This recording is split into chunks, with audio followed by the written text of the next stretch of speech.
چاند اور یوں اختر شماری واہ میں فدا چاند اور یوں اختر شماری واہ واہ. اور اس طرف روزے کا نور اس سمت منبر کی بہار. اس طرف روزے کا نور اس سمت منبر کی بہار. بیچ میں جنت کی پیاری پیاری کیاری واہ واہ. بیچ میں جنت کی پیاری پیاری کیاری واہ. اور صدقے اس انعام کے قربان اس اکرام کے. صدقے اس انعام کے قربان اس اکرام کے. ہو رہی ہے دونوں عالم میں تمہاری واہ واہ. ہو رہی ہے دونوں عالم میں تمہاری واہ واہ. پارے دل بھی نہ نکلا دل سے تحفے میں رضا. پارے دل بھی نہ نکلا دل سے تحفے میں رضا. ہاں پارے دل بھی نہ نکلا دل سے تحفے میں رضا. سگانے کو سے اتنی جان پیاری واہ واہ. ان سگانے کو سے اتنی جان پیاری واہ واہ. ہاں ہاں قرض لیتی ہے گناہ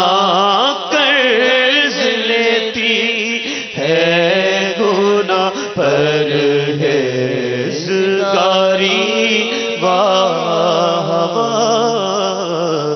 کیا ہی ذوق افزا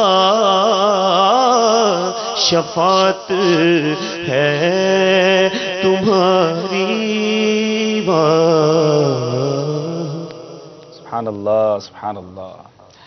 کیا ہی ذوق افزا شفاعت ہے تمہاری واہ واہ. قرض لیتی ہے گناہ پرہیزگاری واہ واہ. کیا بات ہے. اعلیٰ حضرت کی بات کیا ہے واہ واہ. سبحان اللہ. بہت خوبصورت کلام. اعلیٰ حضرت کے سبھی کلام بہت پیارے بڑے ہی نرالے. سبحان اللہ. میرے پیچھے پیارے اسلامی بھائیوں، آج ہمارا موضوع ہے محبت الہی.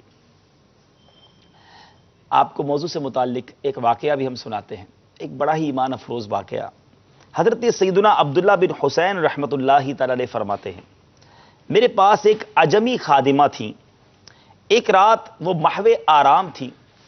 پھر میں نے دیکھا کہ اس نے اٹھ کر وضو کیا اور نماز کے لیے کھڑی ہو گئی، اور جب نماز سے فارغ ہوئی تو سر بسجود ہو گئی اور عرض کرنے لگی، اے میرے مولا، اس محبت کی قسم جو تجھے مجھ سے ہے میری بخشش فرما دے. میں نے کہا، اللہ عز و جل تجھ پر رحم فرمائے، یوں نہ کہے بلکہ یوں کہے کہ اس محبت کی قسم جو مجھے تجھ سے ہے، کیونکہ ہو سکتا ہے اللہ عز و جل تجھ سے محبت نہ فرماتا ہو. اللہ اللہ اللہ. اس خادمہ نے کیا کہا؟ کہنے لگی، اے میرے آقا، اگر اس کو مجھ سے محبت نہ ہوتی تو وہ آپ سلا کر مجھے اپنے حضور کھڑا نہ کرتا. اس کی محبت مجھے مشرکین کے ملک سے نکالا، اس کی محبت ہے کہ مجھے مشرکین کے ملک سے نکالا اور مومنین میں داخل فرما دیا. یعنی اس نے اپنے آقا سے کہا کہ میرا رب مجھ سے پیار کرتا ہے، محبت کرتا ہے، جبھی تو آپ سوئے تھے مجھے اٹھنے کا موقع دیا، اپنی بارگاہ میں سجدہ کرنے کا موقع دیا، اور میں مشرکین کے ملک میں تھی وہاں سے نکالا، مومنین کے ملک میں داخل کروایا، اور آج میں مسلمان ہوں. یہ سن کر میں نے کہا جا، میں نے تجھے رضائے الہی کے لیے آزاد کیا. تو وہ خادمہ کیا کہنے لگی، اے میرے آقا آپ نے میرے ساتھ اچھا نہیں کیا. ذرا غور کیجئے، آزادی مل جائے کسی غلام کو اس کے لیے بہت بڑی سعادت ہے، مگر وہ خادمہ کہتی ہے آپ نے میرے ساتھ اچھا نہیں کیا. پہلے میرے لیے 2 اجر تھے، اب صرف 1 رہ گیا. پھر اس کی زوردار چیخ بلند ہوئی اور کہنے لگی یہ تو میرے چھوٹے مالک کا آزاد کرنا ہے، حقیقی مالک کا آزاد کرنا کیسا ہوگا. پھر وہ نیچے گری اور اس کی روح قفس انصری سے پرواز کر گئی. اے میرے میٹھے اور پیارے اسلامی بھائیوں اور مدنی چینل کے ناظرین، رب سے محبت جب سے دنیا بنی ہے یوں سمجھیے کہ لوگ رب سے محبت کرتے ہیں. بس آج چیک یہ کرنا ہے، دیکھنا یہ ہے کہ میں اور آپ اپنے اللہ سے، اپنے مالک سے کتنا پیار کرتے ہیں. یہ تو غیر مسلموں کا طریقہ ہے، یہ تو بے ایمانوں کا طریقہ ہے کہ جو اپنے رب کو بھلا دیتے ہیں، اپنے رب سے محبت نہیں کرتے. آج ہمیں دنیا کی بہت ساری چیزوں سے محبت ہے، مگر جس نے بنایا، جس نے پالا، جس نے ہم پہ بہت کچھ عطا کیا، ہم اس سے کتنا پیار کرتے ہیں، اس کی کتنی، جس کو کہیں کہ دل میں محبت ہے، دل میں کتنی عقیدت ہے. علماء لکھتے ہیں کہ بے شک محبت فکروں سے کٹ جانے اور رازوں سے چھپ جانے کا نام ہے. یہ خواص کے لیے نور اور عوام کے لیے نار یعنی آگ ہے. جس دل میں محبت داخل ہو جاتی ہے اسے بے چین و مضطرب اور پریشان کر دیتی ہے. حب جو ہے نا میرے میٹھے اسلامی بھائیوں، محبت یعنی حب 2 حروف کا مجموعہ ہے، ہا اور با. ہا سے مراد حطف یعنی کاٹنا، اور با سے مراد بلا ہے یعنی آزمائش. بیسیکلی حب جو ہے نا، محبت یہ ایک بیماری ہے جس سے دوا اور شفا نکلتی ہے. کیا بات لکھی، اس کی ابتدا فنا اور اس کی انتہا بقا ہے. اس میں بظاہر تو مشقت ہے، کلفت ہے، یعنی بندہ جب محبت میں کسی کی گرفتار ہوتا ہے تو گلنا شروع ہو جاتا ہے. مگر باطنی طور پر اگر یہ محبت الہی ہو، محبت رسول ہو، عشق رسول ہو، تو یہ محبت جو ہے تو اس کی تکلیف بھی نرالی ہو جاتی ہے. باطنی طور پر یہ سرور و لذت پیدا کرتی ہے. یہ ناواقفوں کے لیے بدبختی اور بیماری ہے، جبکہ عارفوں کے لیے شفا اور تندرستی ہے. قرآن مجید فرقان حمید میں رب تعالیٰ ارشاد فرماتا ہے، ترجمہ کنزُ ایمان، تم فرماؤ وہ ایمان والوں کے لیے ہدایت اور شفا ہے، اور جو ایمان نہیں لاتے ان کے کانوں میں ٹینٹ یعنی روئی ہے اور وہ ان پر اندھاپن ہے. تو اے میرے میٹھے اسلامی بھائیوں، ہم نے محبت کرنی ہے، ضرور کرنی ہے، بہت زیادہ کرنی ہے، مگر کس سے کرنی ہے؟ پرابلم یہ ہے کہ آج دنیا والوں کی محبت میں، جس کو کہیں ناجائز محبتوں میں ہم گرفتار ہیں، ناجائز عشق میں گرفتار ہو جاتے ہیں. محبت کیجئے، ضرور کیجئے. یہ غم، یہ تکلیف بہت اچھی ہے، مگر کاش محبت الہی نصیب ہو جائے، کاش محبت رسول نصیب ہو جائے، کاش ہمیں اپنے پیارے آقا علیہ الصلوۃ والسلام کے شہر سے محبت نصیب ہو جائے، ان کی نسبتوں سے محبت، اولیاء اور صحابہ سے محبت، اور اپنے ماں باپ سے محبت ہو، اپنے پیر و مرشد سے محبت ہو، اپنی فیملی سے محبت ہو. یہ سب ٹھیک ہے، لیکن بعض اوقات ہم ان محبتوں میں چلے جاتے ہیں جو ہمارا بہت کچھ لے جاتی ہیں، ہمارا دین، ہمارا ایمان، ہماری عبادتیں، ہماری ریاضتیں، بلکہ بہت سارے گناہوں میں مبتلا کر دیتی ہیں.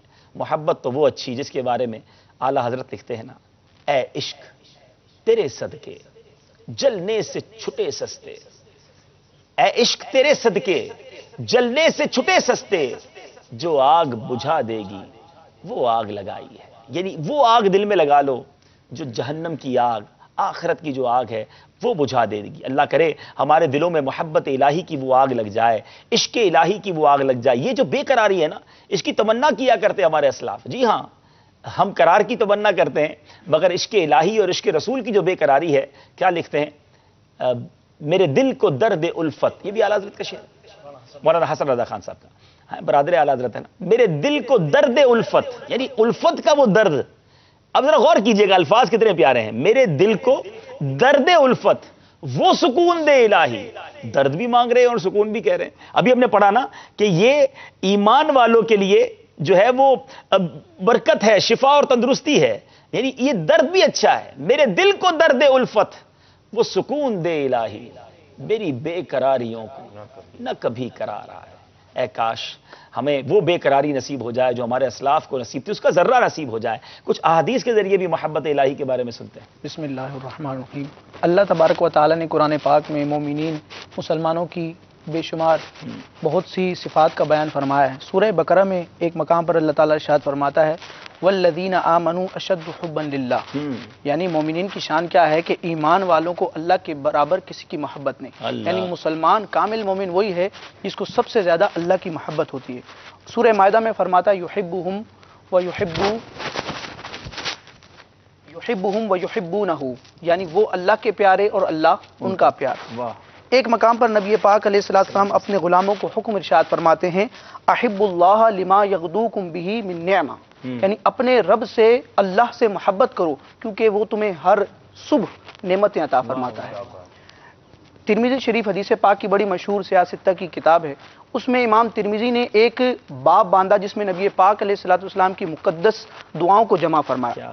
وہاں امام ترمذی ایک حدیث روایت کرتے ہیں کہ کانا یقول فی دعائہ، اب یہ حدیث پاک میں ہے کانا یقول، کانا کے بعد یقول مضارع کا صیغہ ہے، اور یہ صرف کا قاعدہ ہے کہ کانا کے بعد اگر فعل مضارع آئے تو وہ ماضی استمراری بن جاتا ہے، اور ماضی استمراری میں ہوتا کیا ہے، وہ یہ ہوتا ہے کہ کسی کی عادت اگر بیان کرنی ہو تو ماضی استمراری کا استعمال کیا جاتا ہے، کنٹینیو یہ عادت تھی۔ سبحان اللہ۔ کانا یقول فی دعائہ، تو اب اس کا معنی یہ بنے گا کہ نبی پاک علیہ السلام مسلسل اپنی دعا میں اس دعا کو شامل فرماتے کہ اللہم ارزقنی حبک، یعنی کائنات میں نبی پاک علیہ السلام سے بڑھ کر اللہ سے کون محبت کرے گا، لیکن پھر بھی غلاموں کی ترغیب کے لیے اور اس محبت میں اور اضافے کے لیے فرماتے ہیں اللہم ارزقنی حبک، یا اللہ مجھے اپنی محبت عطا فرما۔ ماشاءاللہ ماشاءاللہ۔ اب یہ جو دعا سنی نا نبی پاک علیہ السلام کا، یہ ایٹیٹیوڈ تھا۔ دیکھیں ذرا غور کریں، ہم اپنی دعا میں بہت کچھ مانگتے ہیں اپنے رب سے، اپنے رب سے مانگتے ہیں یا اللہ ہمیں یہ دے دے، ہمیں یہ دے دے، ہماری یہ پریشانی دور کر دے، ہماری یہ مصیبت دور کر دے۔ ٹھیک ہے، رب سے نہیں مانگیں گے تو کس سے مانگیں گے؟ مگر کبھی رب سے رب کی محبت مانگیں، کبھی رب سے رب کا جس کو کہنا کہ یا اللہ مجھے تجھ سے محبت ہو جائے۔ ذرا سنیے، یہ ایک آپ نے حدیث پاک سنی، میں ایک اور حدیث پاک ترمذی شریف کی حدیث ہے۔ حضرت سیدنا ابو درداء رضی اللہ تعالیٰ عنہ فرماتے ہیں کہ نبی پاک علیہ السلام نے ارشاد فرمایا کہ حضرت داؤد علیہ نبینا علیہ السلام یوں دعا کیا کرتے۔ آپ نے سرکار کی دعا بھی سنی، اور یہ حدیث پاک کے ذریعے گویا میں تعلیم دی جا رہی ہے کہ ہمارے ایک اور نبی حضرت داؤد علیہ السلام کس طرح دعا کرتے، اللہم انی اسألک حبک وحب من یحبک، یعنی فرمایا اے اللہ میں تجھ سے تیری محبت اور اس کی محبت کا سوال کرتا ہوں جو تجھ سے محبت کرتا ہے۔ ہمیں ایسے ہی اللہ والوں سے پیار نہیں ہے، یعنی جو رب سے پیار کرتا ہے ہمیں اس سے بھی محبت ہو جاتی ہے۔ اور حضرت داؤد یہ دعا فرماتے، آگے فرماتے والعمل الذی یبلغنی حبک، یعنی میں اس عمل کی محبت کا سوالی ہوں جو مجھے تیری محبت تک پہنچا دے، مجھے وہ عمل بھی مل جائے جس عمل کو کرنے سے یا اللہ تیری محبت مل جائے۔ اور آگے سنیے، فرماتے اے میرے رب مجھے اپنی جان، گھر والوں اور ٹھنڈے پانی سے زیادہ اپنی محبت عطا فرما۔ یعنی یہ وہ چیزیں جن سے بڑا پیار ہوتا ہے۔ ٹھنڈا پانی گرمی میں تو آپ اور زیادہ سمجھ گئے ہوں گے کہ جتنا پیاس کے وقت ٹھنڈا پانی اچھا لگتا ہے، جتنا فیملی اچھی لگتی ہے، جتنا گھر والے اچھے لگتے ہیں، کیا دعا کرتے یا اللہ مجھے اپنی جان، اپنے گھر والے اور ٹھنڈے پانی سے زیادہ اے میرے مولا مجھے تیری محبت عطا فرما۔ جبھی تو میرے شیخ طریقت امیر اہل سنت کی دعاؤں میں بھی ہم نے حصہ دیکھا، یہ اولیاء کرام کا طریقہ ہے۔ اشفاق بھائی سے کہیں گے میں وہ شعر بھی سنائیں کہ باپا نے بھی اپنے مناجات میں کتنی جگہوں پر رب سے رب کی محبت کا سوال کیا۔ اللہ کرے کہ ہم اللہ کی محبت میں ایسے گرفتار ہو جائیں۔ آئیے وہ اشعار میں ہم شامل ہوتے ہیں۔ محبت میں اپنی گمایا الہی، نہ پاؤں میں اپنا پتہ یا الہی، محبت میں اپنی گمایا الہی، نہ پاؤں میں اپنا پتہ یا الہی، رہوں مست و بے خود میں تیری ولا میں، رہوں مست و بے خود میں تیری ولا میں پلا جام ایسا پلایا الہی پلا جام ایسا پلایا الہی تو اپنی ولایت کی خیرات دے دے تو اپنی ولایت کی خیرات دے دے میرے غوث کا واسطہ یا الہی میرے غوث کا واسطہ یا الہی محبت میں اپنی گمایا الہی نہ پاؤں میں اپنا پتا یا الہی. آمین آمین آمین. کچھ اور حضور؟ محبت الہی کا ذکر ہو رہا تھا، بڑا سرور سا مل رہا تھا. حدیث پاک میں نبی پاک علیہ الصلوۃ والسلام اور اللہ کی محبت کو ایمان کی حلاوت کے لیے شرط قرار دیا گیا. چنانچہ متفق علیہ حدیث پاک میں بیان کروں گا. متفق علیہ اس حدیث کو کہتے ہیں جو صحیح بخاری اور صحیح مسلم دونوں میں مروی ہو. چنانچہ حضرت سیدنا انس رضی اللہ تعالیٰ عنہ فرماتے ہیں کہ نبی پاک علیہ الصلوۃ والسلام نے ارشاد فرمایا ثلاث من کن فیہ وجد حلاوت الایمان. 3 چیزیں ہیں کہ جس شخص میں ہوں گی وہ ایمان کی حلاوت اور اس کی مٹھاس کو پالے گا. وہ 3 چیزیں کیا ہے؟ پہلی چیز ان یکون اللہ ورسولہ احب الیہ مما سواہما. یہ پہلی شے ایمان کی حلاوت کو بڑھانے والی وہ کیا ہے کہ اس شخص کے نزدیک اللہ اور رسول سے بڑھ کر کوئی محبوب نہ ہو. دوسری چیز وَأَن يُحِبَّ الْمَرْءَ لَا يُحِبُّهُ إِلَّا لِلَّهِ کہ وہ کسی انسان سے بھی اگر محبت کر رہا ہے تو خالصتاً وہ رب تعالیٰ کے لیے ہی محبت کرے. اور تیسری بات ارشاد فرمائی وَأَن يَكْرَهَ أَن يَعُودَ فِي الْكُفْرِ كَمَا يَكْرَهُ أَن يُقْذَفَ فِي النَّارِ. یعنی وہ کفر کی طرف لوٹنے یعنی ایمان کے سلب ہو جانے اور کفر کی طرف لوٹ جانے کو یوں ہی ناپسند سمجھے جس طرح اپنے آپ کو آگ میں پھینکے جانے کو ناپسند کرتا ہے. محبت ایک ایسی شے ہے کہ جب کسی سے محبت ہو جاتی ہے انسان کو دنیاوی اعتبار سے بھی تو پھر بندے کے اپنے تقاضے جو طبیعت کے ہوتے ہیں اور اپنے قانون سب ختم ہو جاتے ہیں اور جو محبوب ہوتا ہے بس اس کی رضا جوئی کے لیے بندہ مصروف عمل ہو جاتا ہے. ایک حدیث پاک ابو داؤد شریف کی حضرت سیدنا ابو امامہ رضی اللہ تعالیٰ عنہ اس کے راوی ہیں. نبی پاک علیہ السلام نے ارشاد فرمایا من احب للہ وابغض للہ واعطى للہ ومنع للہ. یعنی جو اللہ تعالیٰ کے لیے کسی سے محبت رکھے، جو اللہ تعالیٰ کے لیے کسی سے بغض رکھے، جو اللہ تعالیٰ کے لیے عطا کرے اور اللہ کے لیے کسی سے کچھ روک لے. مفتی احمد یار خان نعیمی صاحب اس حدیث پاک کے تحت فرماتے ہیں کہ ویسے تو مومن کی شان یہ ہونی چاہیے، بندے کی یہ شان ہونی چاہیے کہ اس کا ہر کام، ہر حرکت و سکنت اپنے رب کے لیے ہونی چاہیے. لیکن حدیث پاک میں ان 4 کا ذکر کیوں کیا؟ مفتی صاحب فرماتے ہیں یہ 4 چیزیں ایسی ہیں جس میں نفس کا دخل ہوتا ہے. یعنی کسی سے محبت کر رہے ہیں، کسی سے بغض کوئی نہ کوئی غرض ہوتی ہے، نہ کوئی معاملہ ہوتا ہے. تو جب یہ 4 باتیں اللہ کے لیے ہو جائیں گی تو دیگر چیزیں بدرجہ اولا رب کے لیے ہوں گی. ارشاد فرمایا کہ جو اللہ تعالیٰ کے لیے کسی سے محبت رکھے، اللہ کے لیے کسی سے بغض رکھے، اللہ تعالیٰ کے لیے عطا کرے اور اللہ تعالیٰ کے لیے کسی سے روک لے فقد استکمل الایمان. تو تحقیق اس نے اپنے ایمان کو مکمل کر لیا. ہے میرے میٹھے اور پیارے اسلامی بھائیوں، مدنی چینل کے ناظرین، بعض اوقات اس طرف توجہ نہیں ہوتی. ہمیں سب سے محبت ہوتی ہے، کیا رب سے محبت ہے؟ ہم سب کو خیال رکھتے ہیں کہ کبھی وہ ناراض نہ ہو جائے، کبھی میرا دوست ناراض نہ ہو جائے، میری فیملی ناراض نہ ہو جائے، میں جہاں کام کرتا ہوں وہ باس ناراض نہ ہو جائے، میرے کولیگز ناراض نہ ہو جائیں. کبھی یہ سوچتے ہیں کہ رب ناراض نہ ہو جائے، جس نے بنایا، جس نے پالا، جس نے سب کچھ دیا. ہم بڑے عجیب لوگ ہیں میرے میٹھے اسلامی بھائیوں. دنیا میں جو ہمیں تھوڑا سا تحفہ دے دے ہم اس کے شکر گزار، اس کے تھینکفل. جو زیادہ ہمارے کام آ جائے ہم آلویز تھینکفل ہو جاتے ہیں، زندگی بھر اس کا خیال رکھتے ہیں کہ یار یہ بڑا کرم فرما ہے، میری بڑا خیال رکھتا ہے، اس نے بڑی مشکل میں میرا ساتھ دیا. ذرا سوچو تو صحیح، رب نے کیا کیا دیا، میں اور آپ گنتی نہیں کر سکتے۔ میں اشفاق بھائی آج میرا دن ہاسپٹل میں گزرا ہے، اور آج جو حالت تھی، بلکہ کئی دنوں سے جو میتیں ہو رہی ہیں، جو مسائل ہو رہے ہیں، تو آج ہم ہاسپٹل جب گئے تو ایک عجیب کوہرام ہے، ایک عجیب بے چینی ہے لوگوں میں، ہاسپٹلوں میں بیڈ خالی نہیں ہیں، اور اس طرح کی بیماریاں ہیں لوگوں کو۔ ایک ہیٹ اسٹروک تو الگ چل رہا تھا، لیکن چونکہ ہاسپٹل میں تو ہر طرح کا بیمار آتا ہے، مطلب ہم اپنے پاس جو نعمتیں صرف اسی کو گنتی کر لیں کہ ہم ہاسپٹل میں نہیں ہیں اس وقت۔ میں اور آپ اس وقت اس منچ پہ بیٹھے ہیں، مدنی چینل کے ناظرین آپ اپنے گھر میں بیٹھ کے ہمیں دیکھ رہے ہیں، ہم اس وقت ہاسپٹل میں بھی تو ہو سکتے تھے۔ میں بول رہا ہوں، میں بغیر بولنے والا بھی تو ہو سکتا تھا۔ جو بول سکتا ہے وہ اللہ کا شکر ادا کرے، جو دیکھ سکتا ہے وہ اللہ کا شکر ادا کرے، جو سن سکتا ہے وہ اللہ کا شکر ادا کرے۔ میں کتنی نعمتیں گنواؤں، ہم کھا سکتے ہیں، لوگ ڈرپوں پہ ہیں، وہ ڈرپ کے ذریعے اتار رہے ہیں۔ آج ایک اور مریض کے پاس ہم رات کو گئے، انہوں نے بیچاروں نے بتایا، ایک عالم دین تھے، مدنی تھے، انہوں نے بتایا کہ میں 5 یا 4 ہاسپٹل میں گیا، مجھے ہاسپٹل والوں نے واپس بھیج دیا، بیڈ ہی خالی نہیں ہے۔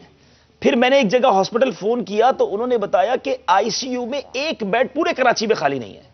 میں نے یوں سمجھے ریکویسٹ کر کے ان کو ابھی یہاں سلسلے میں آنے سے پہلے ایمرجنسی وارڈ میں ایک جگہ داخل کروا کر آیا ہوں کہ ان کو ہیٹ اتنی لگی ہوئی تھی کہ ان کو فوری طور پر کول کی ضرورت تھی۔ اچھا ایمرجنسی میں اے سی چل رہے تھے تو وہاں لٹا کے آیا، ابھی میں جب فیضان مدینہ کی سیڑھیاں چڑھ رہا تھا تو مجھے گیٹ پہ تھا تو بتایا گیا کہ وہاں کے اے سی بھی بند ہو گئے۔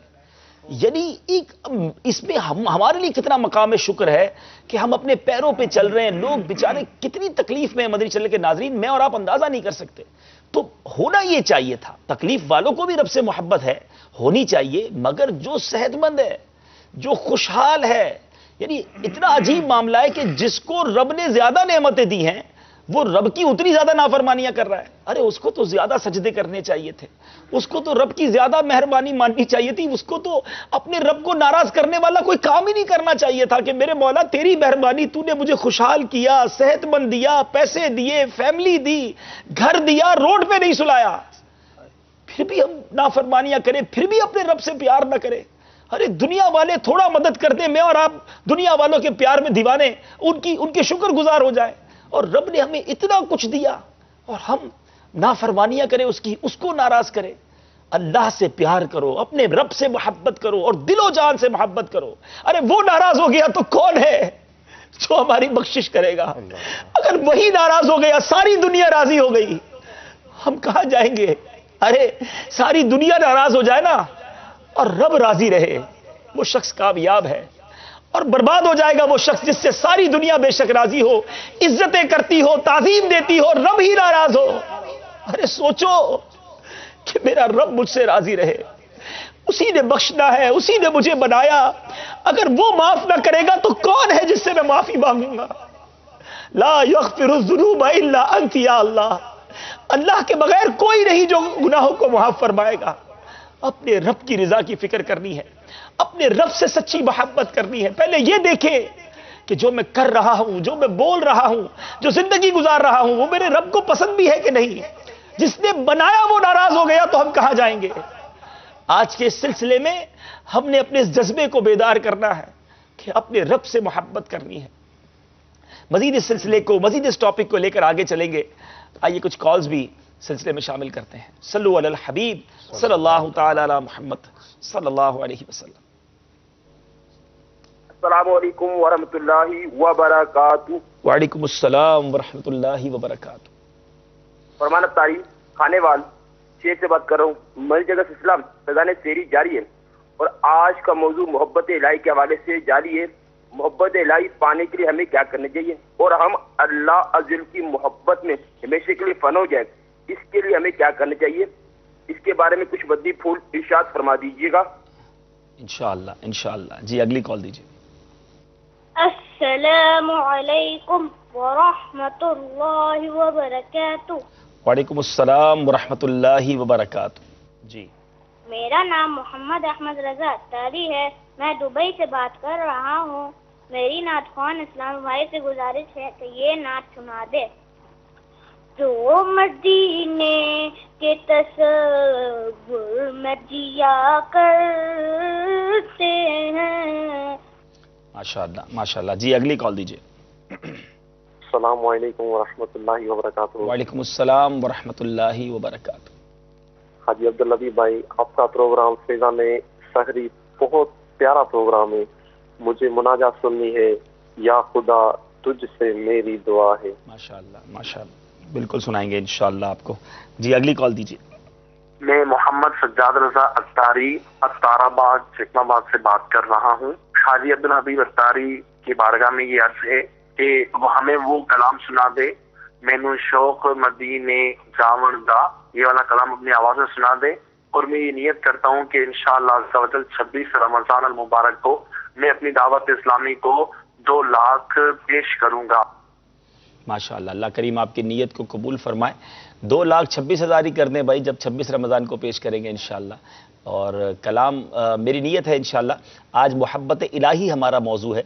ہم کوشش کریں گے کہ کل انشاءاللہ عشق رسول موضوع ہوگا، اور پھر انشاءاللہ فضائل مکہ اور پھر فضائل مدینہ. یعنی اب اگلے سلسلے روزانہ ہی نیا ٹاپک ہے، لیکن اگلے سلسلے عشاقان حرمین اور عاشقان رسول کے لیے اور انشاءاللہ ان کے عشق میں فضو کا باعث بنیں گے. تو سلسلوں میں ساتھ رہیے گا. کسی موقع پر انشاءاللہ جب تذکرہ مدینہ ہوگا تو انشاءاللہ وہاں کوشش کروں گا یہ اشعار سنا دوں. آج تو ماشاءاللہ 3 نعت خواں ہمارے ساتھ موجود ہیں.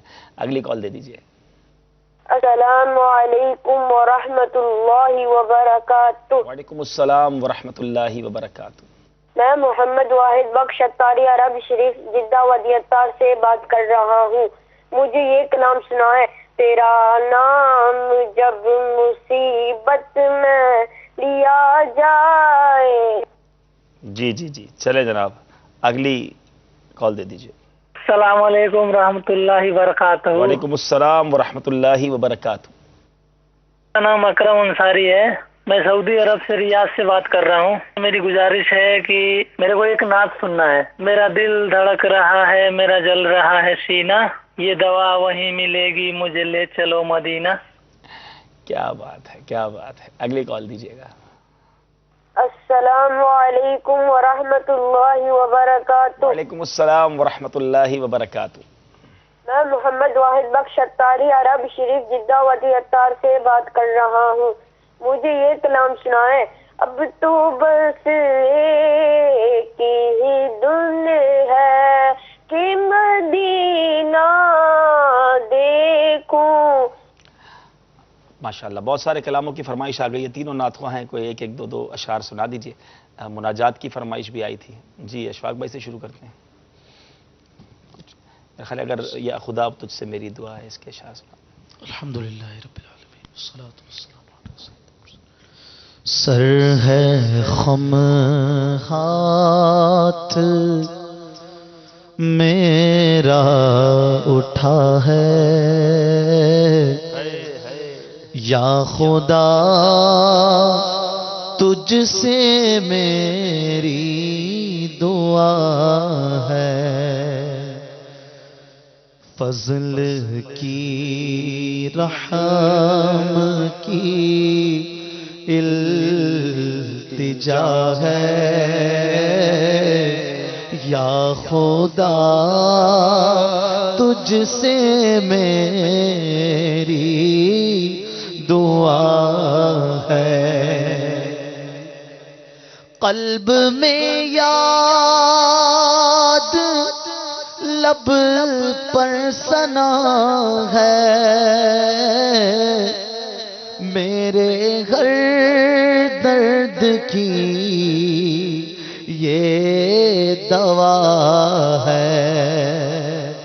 قلب میں یاد لب پر ثنا ہے، میرے گھر درد کی یہ دوا ہے. کون دکھیوں کا تیرے سوا ہے اللہ، کون دکھیوں کا تیرے سوا ہے.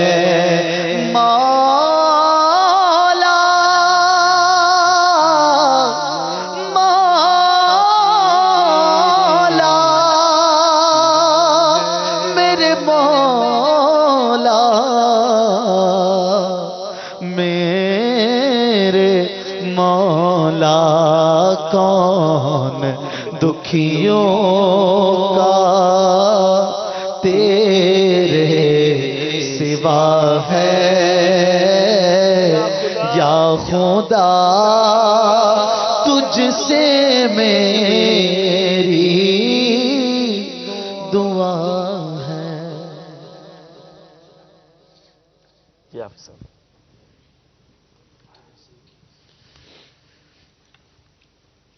آخری عمر کیا نکے دنیا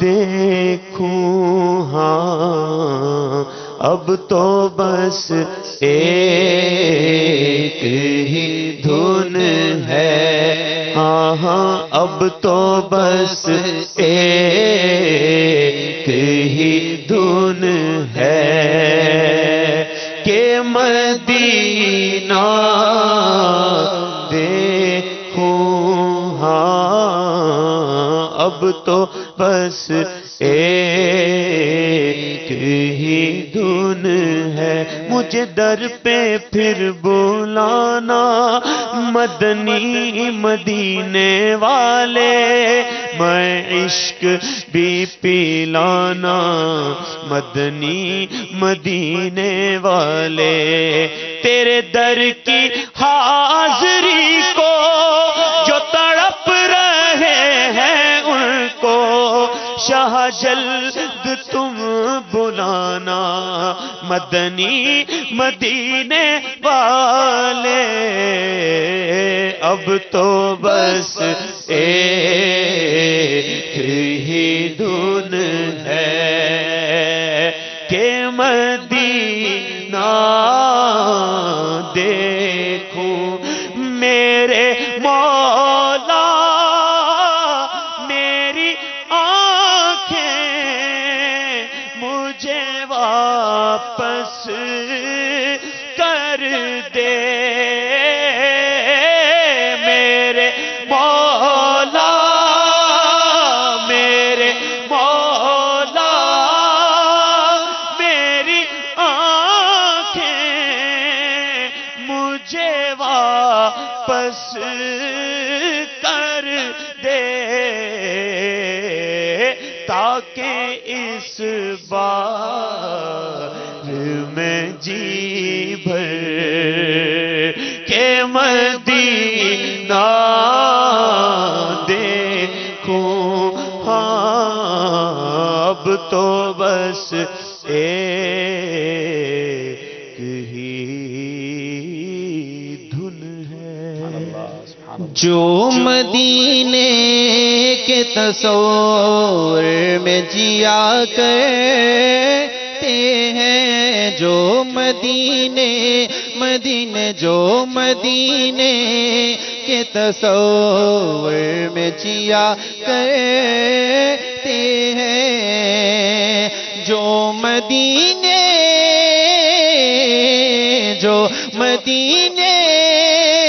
کے تصور میں جیا کرتے ہیں ہر جگہ لطف مدینے کا لیا کرتے ہیں ہر جگہ لطف مدینے کا لیا کرتے ہیں مال و دولت کی دعا ہم نہ خدا کہتے ہیں ہم تو مرنے کی مدینے میں دعا کرتے ہیں ہم تو مرنے کی مدینے میں دعا کرتے ہیں رشک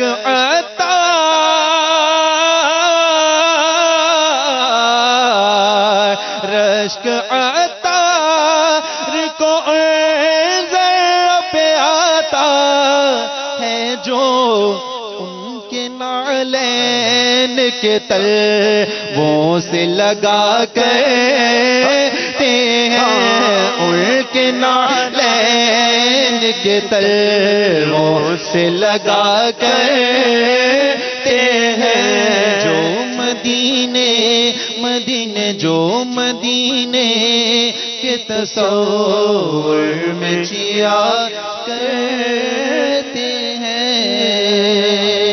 سبحان اللہ، محبت الہی ہمارا موضوع ہے جی۔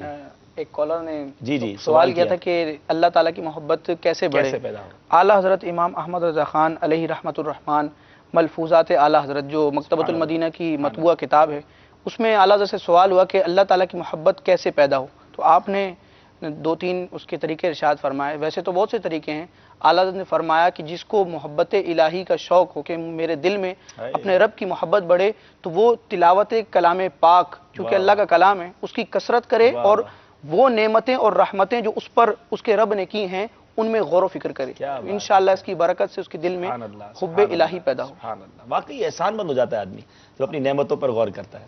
بہت پیاری بات کہی کہ یہ جو محبت ہے یہ کاٹتی ہے اور بندے کو خود رفتہ کر دیتی ہے، وہ اپنے آپ میں نہیں رہتا ہے اور بس اس محبت میں دیوانہ ہو جاتا ہے۔ کسی نے بڑا پیارا انداز شعر کی صورت میں اختیار کرتے ہوئے بتایا ہے کہ دو عالم سے کرتی ہے بیگانہ دل کو، طرز میں پڑھتا ہے، کہتے ہیں دو عالم سے کرتی ہے، دو عالم سے کرتی ہے بیگانہ دل کو، دو عالم سے کرتی ہے بیگانہ دل کو، عجب چیز ہے لذت آشنائی۔ تو بندہ دو عالم سے بیگانہ ہو جاتا ہے اور پھر اپنے محبوب کی یادوں میں رہتا ہے۔ اعلیٰ حضرت دعا کرتے ہیں نا، عشق مولا میں ہو خوبار کنارے دامن، یا خدا جلد کہیں آئے بہارے دامن۔ یہ ایسا ہو جاؤں کہ بس خوبار، ایک بہت زیادہ مبالغہ ہے کہ کسی اس میں ہوش میں نہ رہوں۔ اور پھر اللہ تبارک و تعالیٰ کی محبت، یہ ایک ایسا ٹاپک ہے جو بڑا دقیق بھی ہے، گہری باتیں ہیں ماشاءاللہ۔ آپ دونوں نے بہت پیارے اور آسان انداز میں اس کو بیان کیا، جو کہ بہت ہی کمال کی بات ہے۔ ہر کوئی اس طرح گفتگو اس موضوع پر نہیں کر سکتا ہے۔ المختصر یہ کہ یہ بات تو بدیہی ہے کہ جب کسی سے محبت ہوتی ہے تو اس کو دیکھتا ہے بندہ، اس کو سنتا ہے، اس کی سخاوت دیکھتا ہے، اس کے حسن کے بھی چرچے ہوتے ہیں، لیکن یہاں ایسی محبت ہے کہ سب سے بڑھ کر محبت بھی کرنی ہے، اس کو دیکھنا بھی ممکن نہیں ہے، اس کا جمال بہت اچھا ہے، وہ سب سے جمیل ہے، لیکن ہم اپنی آنکھوں سے اسے دیکھنے پہ قدرت نہیں رکھتے، اس کے باوجود اس سے محبت کرتے ہیں۔ تو اب کس طرح اس سے محبت ہو؟ قرآن مجید فرقان حمید نے رب تبارک و تعالیٰ کی محبت کو بڑھانے کے لیے اس کی قدرتوں کو دکھایا ہے، اس کی قدرت کا بار بار بیان کیا ہے، بار بار کہا گیا ہے کیا تم یہ نہیں دیکھتے افلا ينظرون الى الابل كيف خلقت، کیا وہ نہیں دیکھتے اونٹ کیسے بنایا، والى السماء كيف رفعت، ایک چھوٹی سی چھت تو تم بغیر پلر کے نہیں کھڑی کر سکتے، کس طرح اس نے اس آسمان کو بغیر ستونوں کے کھڑا کیا، والى الجبال كيف نصبت، کس طرح پہاڑوں کو نصب کیا، والى الارض كيف سطحت، اس زمین کو نہیں دیکھتے کیسے پھیلا دی۔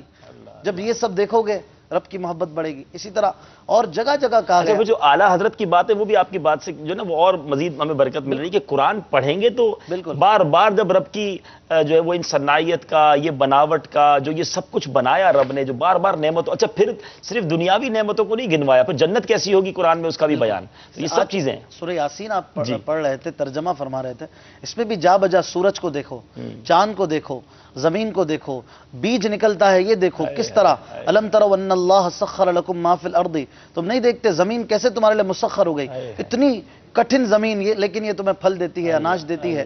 تم اس سمندر کو دیکھو کس طرح، اس میں ایک سکہ تو ڈالو کھڑا نہیں رہ سکتا، لیکن ٹنوں وزنی جہاز کھڑا رہتا ہے، تم اپنے مال کو یہاں سے وہاں کرتے ہو۔ تم جانور کو دیکھو کتنا قوی البدن ہے لیکن تمہیں اس پر حاکم بنا دیا، غالب کر دیا، وہ تمہارے انڈر ہے. اسی طرح جس چیز کو دیکھیں، یہاں تک کہ حدیث پاک میں ہے رسول اللہ صلی اللہ علیہ وسلم نے فرمایا من عرف نفسہ فقد عرف ربہ، کہ جس نے اپنے آپ کو پہچان لیا اس نے اپنے رب کو پہچان لیا. اپنے آپ کو ہی بندہ دیکھے کہ میں کیا ہوں. جب بچہ پیدا ہوتا ہے تو سائنس کہتی ہے کہ 4,500 قسم کی بیماریاں ہیں جن سے مقابلہ کرنے کے لیے وہ آ جاتا ہے. اتنا سا بچہ، کتنے جراثیم اور کس قدر بڑے بڑے ہیوی امراض جو ہیں وہ اس کے سامنے کھڑے ہوتے ہیں اس دنیا میں جو ہیں، اور وہ ان کے سامنے ہوتا ہے. اور اس کی رگوں کا خون، اس کا جسم، جب انسان ماں کے پیٹ میں ہے ایک پانی کا قطرہ ہے، پھر گوشت کا لوتھڑا ہے، پھر اس میں ہڈی آ جاتی ہے، پھر کس طرح وہ ایک انسان بن کر چھوٹے سے بڑا، بڑے سے بوڑھا ہوتا ہے. یہ ساری چیزیں اگر اپنے آپ پہ غور کرے، کس طرح پانی پیتا ہوں، کس طرح وہ باہر آتا ہے، کس طرح میں کھانا کھاتا ہوں، کس طرح وہ باہر آتا ہے، کس طرح خون بنتا ہے. گائے پہ غور کرے کہ کس طرح وہ چارہ کھاتی ہے، پھر اسی چارے سے خون بنتا ہے. آگے جا کر خون بھی ایک ہی نالی، اگلی نالی سے دودھ آتا ہے، اس میں خون نہیں ہے، پیشاب آتا ہے، اس میں دودھ نہیں ہے. ساری چیزیں رب تبارک و تعالی نے الگ الگ کر دی. غور کرے اپنے آپ میں، دیگر چیزوں میں، رب کی قدرت میں، تو وہ اس بات پہ مجبور ہو جاتا ہے کہ مجھے ایسے ہی ذات سے ضرور محبت کرنی چاہیے جو ایسی قادر ہے. ان اللہ علی کل شیء. اب یہ غور، بہت خوبصورت بات کہ جب رب کی بنائی ہوئی چیزیں اتنی خوبصورت ہیں، رب کی بنائی ہوئی دنیا اتنی خوبصورت ہے، اس کے اندر اس قدر شاہکار چیزیں. ہم اپنی ہی مثال لے لیں، پوری فیکٹری ہے ہمارے اندر، اور ہم تو بڑے ہو گئے نا. جو بچہ پیدا ہوتا ہے اس میں بھی وہ تمام چیزیں موجود ہیں، وہی گردے، اس کی جناب اس کے اندر دل بھی ہے، اس کی آنکھیں بھی ہیں، اس کے کان بھی ہیں. چھوٹا سا بچہ ہے، ابھی تو پیدا ہوا ہے، مگر وہ تمام پارٹس آف دا باڈی اس کے اندر ہیں، اور وہ اتنی ساری رگوں کے ساتھ پیدا ہو رہا ہے. سبحان اللہ و بحمدہ، سبحان اللہ العظیم. جب بچہ پیدا ہوتا ہے، ایک عام نارمل آدمی میں 206 ہڈیاں ہوتی ہیں. جو بچہ پیدا ہوتا ہے اس میں زیادہ ہڈیاں ہوتی ہیں. اچھا. 206 سے پھر جیسے جیسے گروتھ بڑھتی ہے کچھ ہڈیاں مرج ہو جاتی ہیں، اور پھر ایک نارمل آدمی کی 206. یعنی اتنا سا بچہ ہے جو چند پاؤنڈ کا ہے لیکن ہڈیاں اس کی 206 سے زیادہ ہیں. اس طرح کی کئی چھوٹی چھوٹی باتیں مکھیوں کو دیکھیں، مچھروں کے اندر جو پارٹس ہیں، سائنس آج بھی حیران ہے کہ یہ بنا کیسے. تو یہ بنانے والا کوئی ہے جس سے یہ سب کچھ بنا ہے، اور اس سے کیوں نہ ہمیں پیار ہو. اور پھر اس نے سب کے لیے انتظام کیا ہے نا. دیکھیں ہم سب کو پانی بھی مل رہا ہے، ہم سب کو آکسیجن بھی مل رہی ہے، ہمیں ہماری ضروریات بھی پوری ہو رہی ہیں. کتنی ہماری ایسی باتیں جو ہم چاہتے ہیں وہ رب پوری فرما دیتا ہے، اور جو نہیں بھی ملتی نا میرے میٹھے اسلامی بھائیوں، میں نے پچھلے بھی ایک سلسلے میں عرض کیا تھا، دوبارہ عرض کرتا ہوں کہ بعض اوقات جب ہمیں اپنی پسند کی چیز نہیں ملتی تو بعض اوقات ہم ناشکری کی طرف جاتے ہیں. لیکن یاد رکھیں، میں اور آپ اپنی پسند کی چیز اپنے لیے بہتر سمجھ کر رب سے مانگتے ہیں، مگر رب ماں سے زیادہ اپنے بندوں کو چاہنے والا ہے. اگر وہ نہیں دے رہا نا، اس میں ہمارے لیے بہتری ہے. وہ جانتا ہے ہمارے لیے اس وقت ضروری ہے کہ نہیں ہے. ہم اپنے بچوں کو بعض اوقات کچھ چیزیں نہیں دیتے حالانکہ وہ رو رہے ہوتے ہیں. کیوں؟ ہم جانتے ہیں ابھی دینا بہتر نہیں ہے. ہم بچوں کو دیتے وقت یہ پہچانتے ہیں کہ کیا دینا بہتر ہے، کیا دینا بہتر نہیں. وہ خالق ہو کر نہیں جانتا، وہ جو کرتا ہے بہتر کرتا ہے. اس کے فیصلوں پر شکر گزار رہیے، اس سے ٹوٹ کر پیار کیجئے. کئی لوگوں کا میں نے بڑا پیارا جملہ سنا ہے، اور میں واقعی ماشاءاللہ یہ اللہ کرے وہ دل سے ہو، لیکن یہ بڑی اچھی عادت ہوتی ہے کہ ان کے ساتھ جب کوئی مصیبت بھی آ جائے نا تو وہ کہتے ہیں جو اللہ کی مرضی، اللہ نے بہتر کیا ہوگا. یعنی بڑی میں ایک دو بعض اوقات وہ مذہبی حلیے والے نہیں ہوتے. میں ایک ابھی پچھلے دنوں ہمارے ایک پڑوسی کا ایکسیڈنٹ ہوا، اشفاق بھائی، ان کی ایک ٹانگ کٹ گئی اور شدید زخمی. میں ہاسپٹل میں ملنے گیا، مطلب اس وقت ان کی ٹانگ کٹ چکی تھی. تکلیف کا کیا عالم ہوگا، مطلب الفاظ میں تو بیان ہی نہیں ہو سکتا نا. میں نے اس بندے کے چہرے پر کوئی آنسو نہیں دیکھا، کوئی چیخو پکار نہیں دیکھی. پہلا جملہ جو مجھے اسے مل کے اس نے کہا کہ عبدالحبیب بھائی، اللہ کا مال تھا، اللہ نے لے لیا. یار میں بولوں یار، ہم بڑی باتیں کرتے ہیں. That is the practical of love. یہ وہ محبت ہے اپنے رب سے.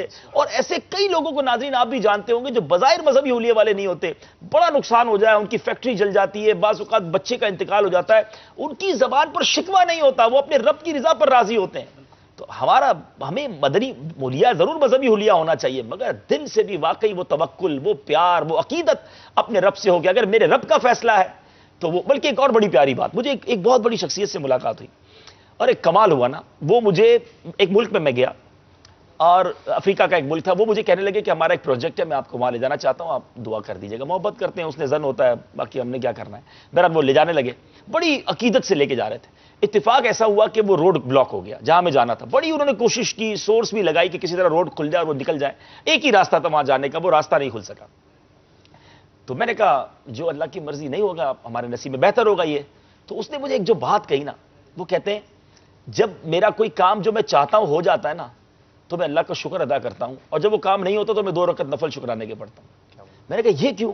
تو کہتے جب نہیں ہوا تو اس کا مطلب میرے رب نے کوئی بہتری رکھی تھی جب نہیں ہوا, یعنی یہ ہونا ہوتا تو میرے لیے نقصان دہ ہوتا, رب نے روک لیا نا تو اس کا مطلب میرے رب کی رضا اسی میں ہے. یعنی یہ کتنا بڑا اپنے رب سے محبت کا انداز ہے کہ میری پسند تھی یہ کام ہو جائے اور نہیں ہوا, اس پر بھی رب کا شکر ادا کرنا ہے. تو اے میرے مدنی چینل کے ناظرین, شکوہ نہ لائیں, شکایت نہ لائیں, ہمارے نصیب میں جو بہتر ہوگا رب نے وہی فیصلہ کی. بیماری بھی آتی ہے, ہم انشاءاللہ ایک سلسلہ کریں گے بیماری پر, کہ بیماری کو ہم بہت بڑی مصیبت سمجھتے ہیں, حالانکہ یہ بیماری ہمارے گناہوں کا کفارہ ہوتی ہے, مصیبت ہمارے گناہوں کا کفارہ ہوتی ہے, ڈیفیکلٹی ہمارے لیے درجات کی بلندی کا سبب ہوتی ہے. وہ رب ہم سے محبت فرماتا ہے. جی ہاں, ایک حدیث پاک میں نے پڑھی, کیا خوبصورت حدیث پاک, جس کا مفہوم ہے کہ جب رب کسی شخص سے محبت کا ارادہ فرماتا ہے, ذرا غور کیجئے گا, اللہ تبارک و تعالیٰ جب کسی شخص سے محبت کا ارادہ فرماتا ہے اس پر آزمائشوں کی بارش فرما دیتا ہے.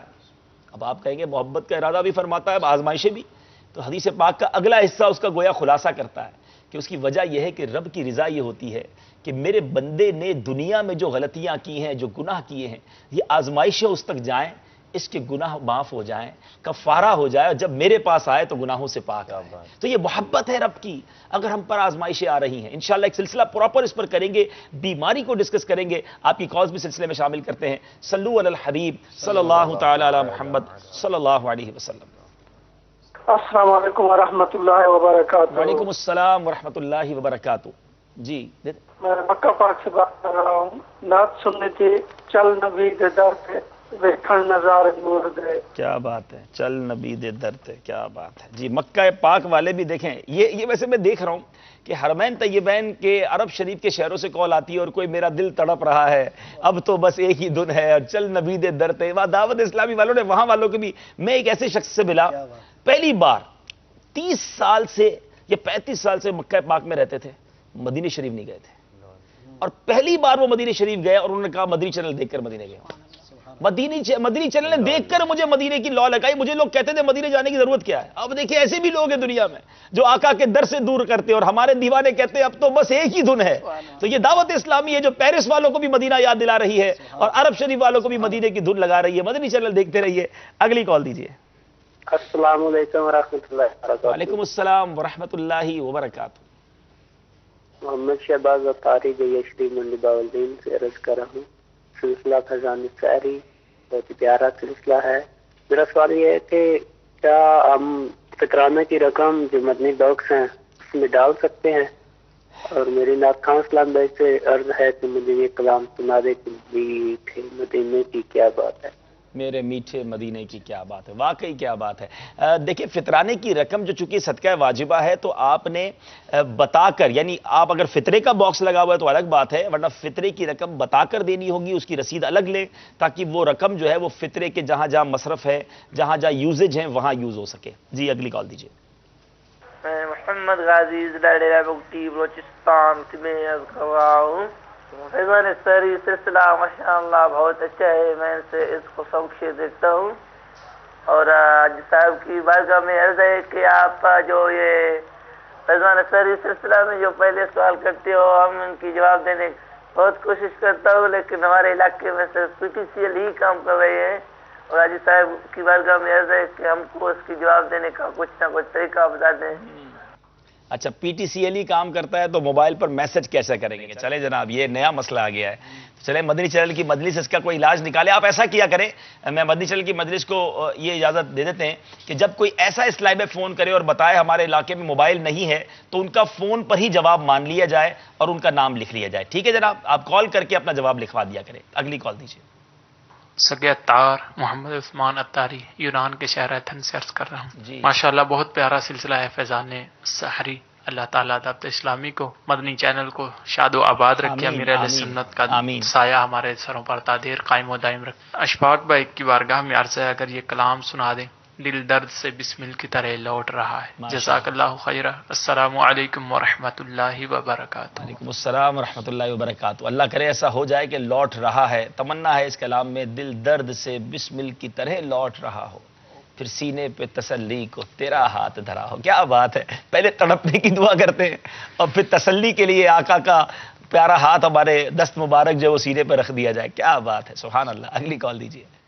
عبدالخلیل میٹھیاں، عبدالحبیب بھائی، آپ کی سحری کی ٹرانسمیٹن مرحبا مرحبا صد مرحبا۔ نعت خاں صبر بھائی کی بارگاہ میں ایک نعت کی فرمائش ہے، پھولوں کی ہے مہکار مگر ماں بس تیری کمی۔ السلام علیکم ورحمۃ اللہ وعلیکم وبرکاتہ۔ السلام ورحمۃ اللہ وبرکاتہ۔ جی اگلی کال دیجیے۔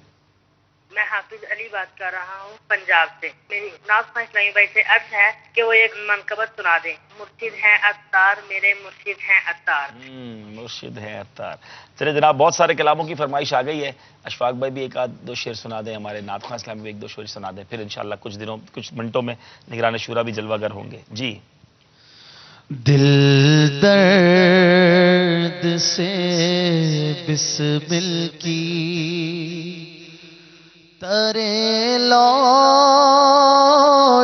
رہا ہو، ہاں سینے پہ تسلی کو تیرا ہاتھ دھرا ہو،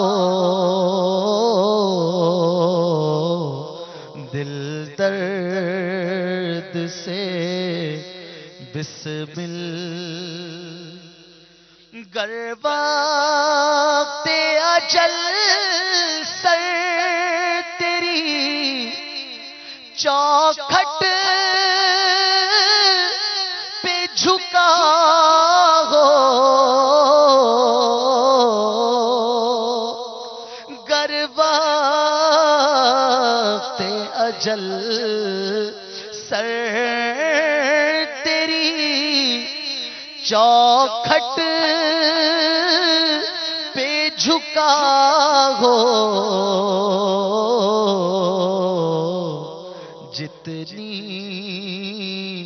ہو قضا ایک ہی سجدے میں ادا ہو، جتنی ہو قضا ایک ہی سجدے میں ادا ہو،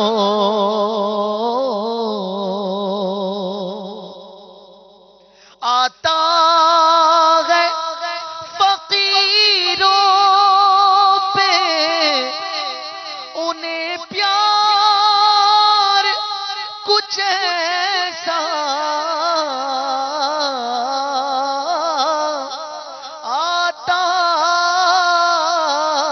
ہے فقیروں پہ انہیں پیار کچھ ایسا،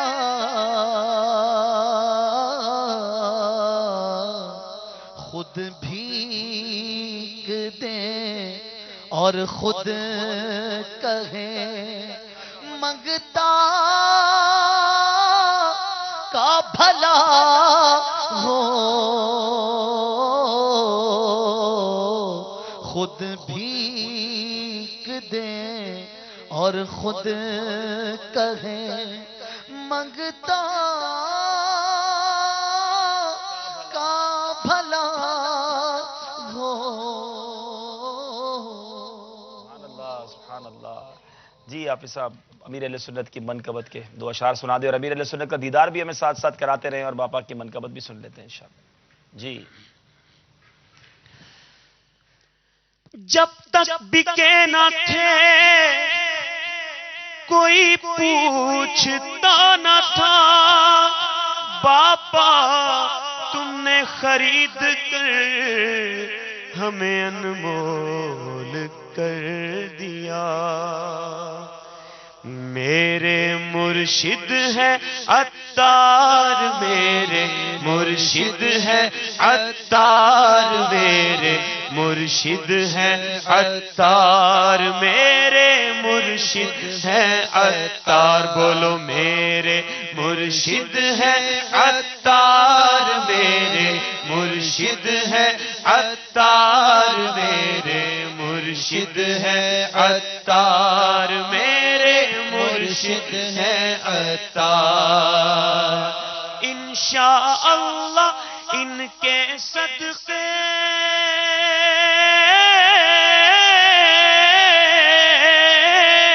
انشاءاللہ ان کے صدقے ہوگا بیڑا پار میرے مرشد ہے عطار میرے مرشد ہے عطار میرے مرشد ہے عطار میرے مرشد ہے عطار پیکر ہے وہ سنت کے امیر ہے اہل سنت کے ہاں پیکر ہے وہ سنت کے امیر ہے اہل سنت کے گستاخان نبی سے وہ تو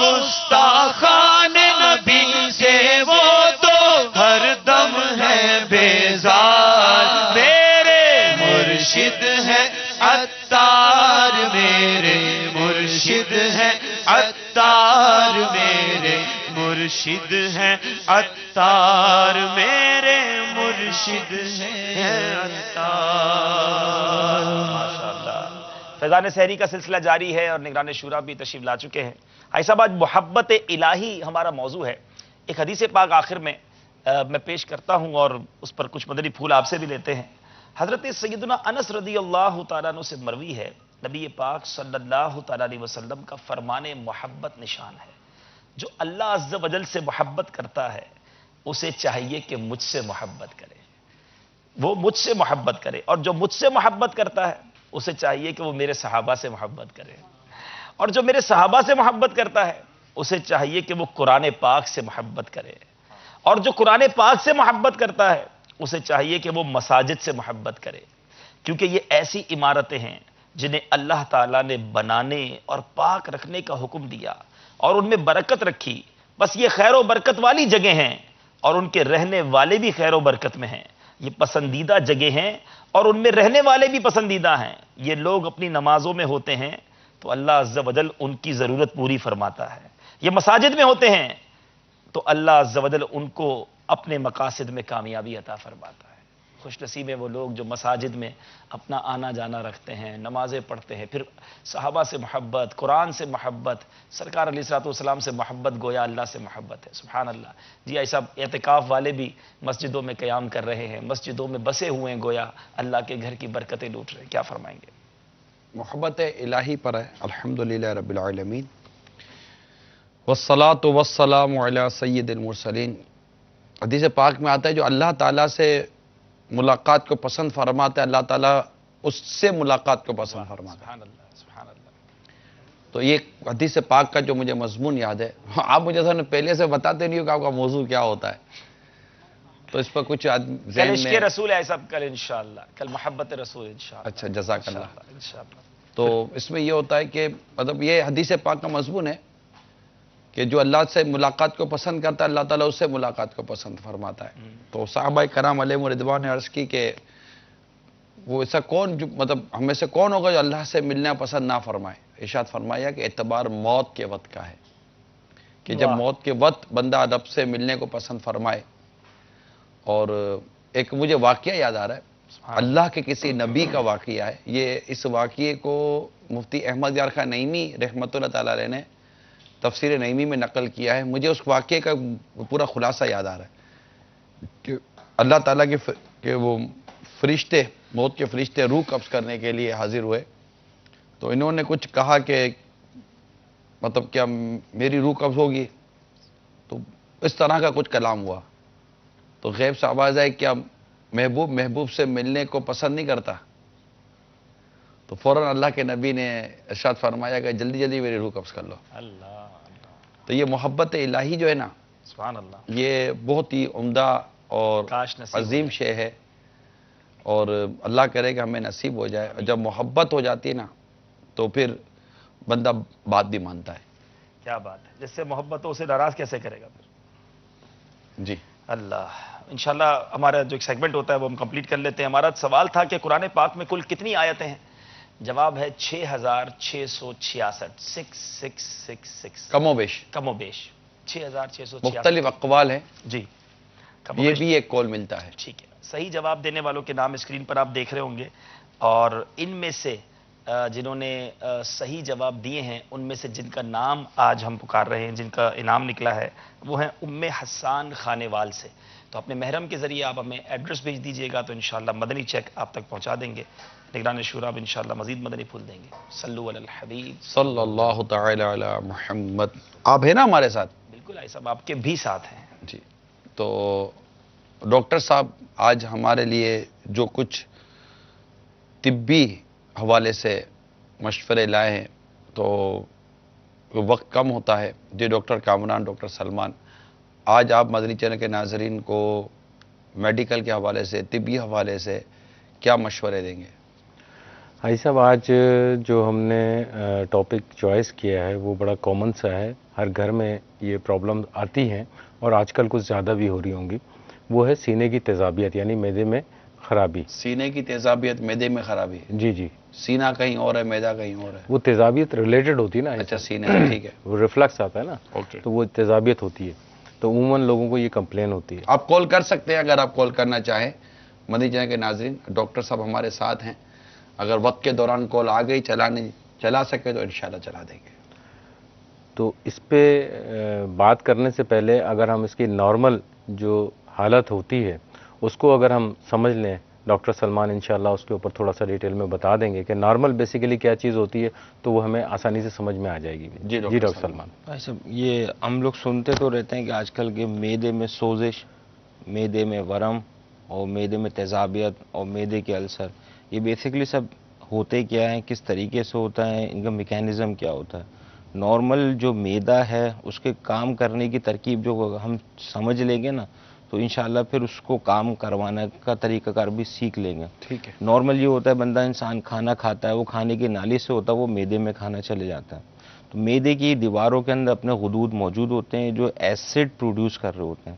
معدے کا اپنا صرف اتنا کام ہوتا ہے کہ کھانے کو سٹور کرنا، اور ایسڈ جو نکلتا ہے اس ایسڈ کی وجہ سے کھانا جو ہے گل جائے یا نرم ہو جائے، اس کے بعد وہ کھانا نکل کے آنتوں میں چلے جاتا ہے.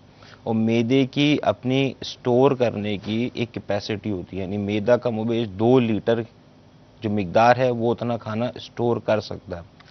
یہ ہے نارمل. مطلب معدے میں 2 لیٹر جتنا کھانا آپ رکھ آ سکتا ہے. صحیح. اب جو ہے کھانا پیٹ میں چلے گیا، اب نارملی چلے گیا کھانا، اب اس میں ایسڈ نکلتا ہے.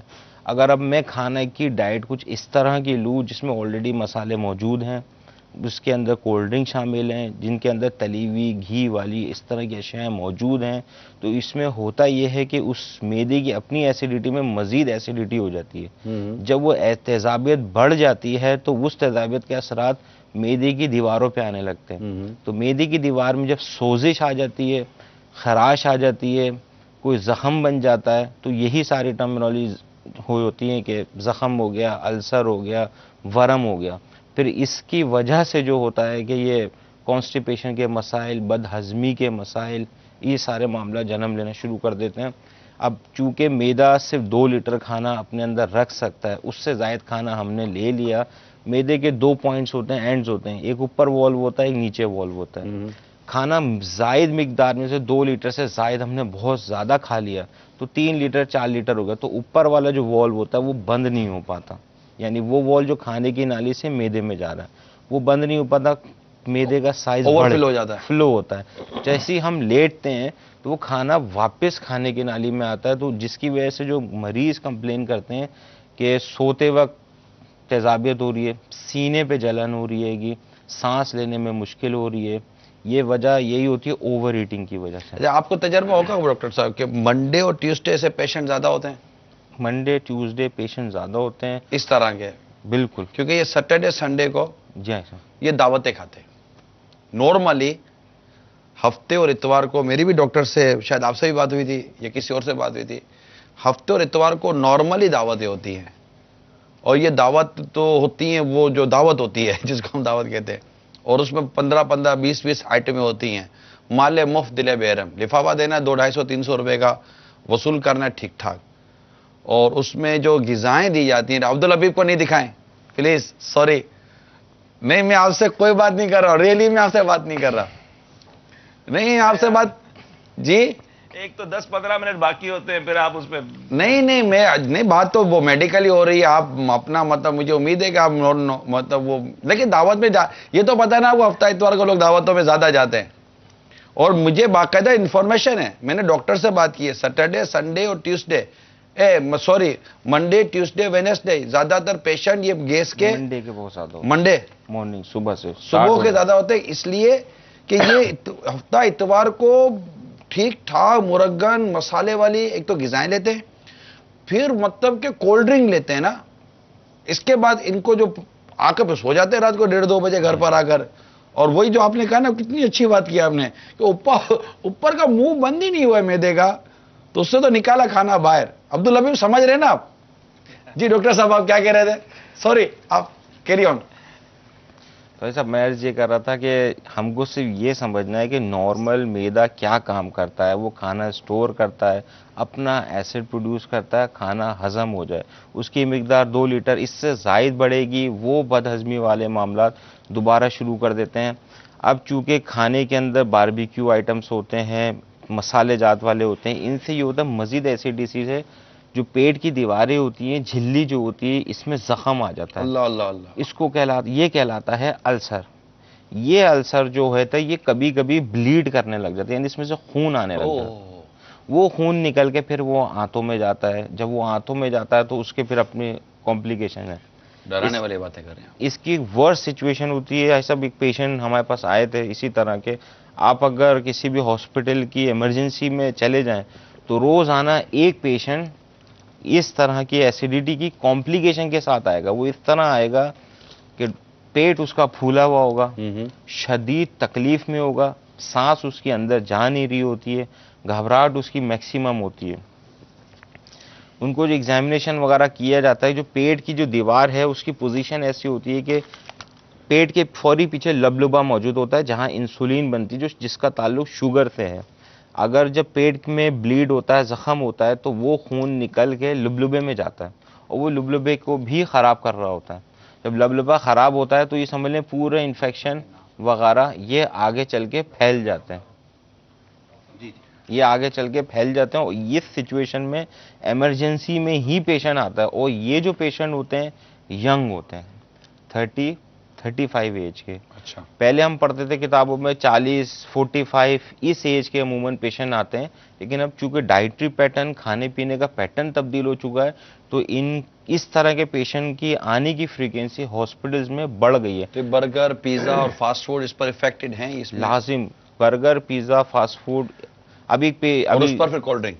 2 دن پہلے ایسا بھی یہ پیشنٹ آئے، کم عمر ایک ہی فیملی کے 6 لوگ تھے، انہوں نے برگر کھائے تھے، وہ کوکڈ پورے پراپر نہیں تھے، انڈر کوکڈ تھے، اوکے، پورے پکے ہوئے نہیں تھے، کچھ کچے تھے، تو سب کھا لیے پوری فیملی نے۔ اس کے بعد صبح کے اندر جو ان کو جو پرابلم ہوئی ہیں، تو پھر وہ یہی اسی طرح کی پرابلم تھی۔ کال لیتے ہیں۔ ہم مب چوکی سے بات کر رہے ہیں، ہمارا بچی ہے، وہ قبض کا بھی شکایت کرتے ہیں اور معدے کا، پیٹ میں درد کا شکایت ہے، کوئی علاج ہے تو بتا دیں۔ انشاءاللہ تعالی، انشاءاللہ تعالی۔ مسکت سے نا؟ انشاءاللہ۔ بلوچستان سے۔ اسی طرح سے اب جو عموماً ہمارے اس میں سلمان بھائی ایک سوال ابھی آپ نے بات کی اس میں کہ عموماً 30-40 سال کے بچے آتے ہیں، میرے اپنے مشاہدے میں تو یہ رہا ہے کہ عموماً چھوٹے بچے بھی اس میں مبتلا نظر آتے ہیں، جس میں 18-19-20 سال اس سے بھی کم عمر بچے میں نے تو حاجی صاحب ایسے بچے دیکھے ہیں 6-6 سال کی عمر کے بچے ہیں، وہ یہ شکایت کے ساتھ برگر کھا رہے ہیں نا، برگر بھی ہے، پھر ان کو کولڈ ڈرنک کی بھی ترغیب دی جاتی ہے، اور پھر ان کو جو ہے گھر میں بھی جو بھی کھانا بنتا ہے وہ سب ان کو دیا جاتا ہے۔ کہ ناظرین، میں نے جو کولڈ ڈرنک کا جو کل سے میں اسٹڈی کر رہا ہوں، مجھے ایسا لگ رہا ہے شاید دنیا میں اگر سب سے زیادہ کولڈ ڈرنک اگر کسی کو افیکٹڈ ہے، سائیڈ افیکٹ اگر کولڈ ڈرنک ہے دنیا میں اگر سب سے زیادہ، تو وہ بچے ہیں۔